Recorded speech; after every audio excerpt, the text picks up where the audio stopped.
Welcome to Saxo Bank's third quarter outlook. This one is an exciting one. We want to talk about the trade war, the very topic that no one wants to talk about. We see three different paths developing over the balance of the year. One, the light version of the trade war.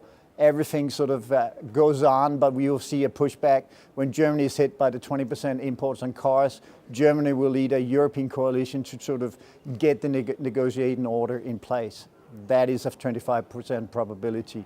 But we think the big probability is, and that's 50%, that we will see an escalation all the way through to the midterm election in the US, because we have to remember, if there's one thing, and probably the only thing that Trump is consistent on, it is on trade, and he's wording that everybody else has the better deal relatively to the US. The narrative in the US remains, we helped the Europeans after the World War II with the Marshall Plan. We helped the Japanese in the 70s and 80s. We helped the Chinese in 2001 with the WTO entry. Never ever have we had received anything back from this except an increase in deficit. Of course, the real story is that America has been living beyond their means for years and years.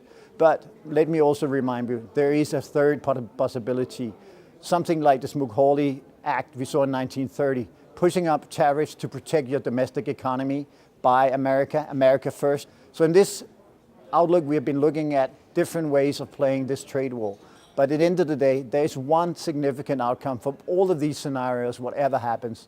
The world is in a worse place in terms of its growth potential, and the division of labor, the very principle that has driven our economies to much higher levels of richness and productivity and diversity, is now under a full attack, under a global, not only in the US, but a global agenda of nationalism and patriotism. And this happens, of course, as we are during the World Cup. I wish you good luck in the rest of the year.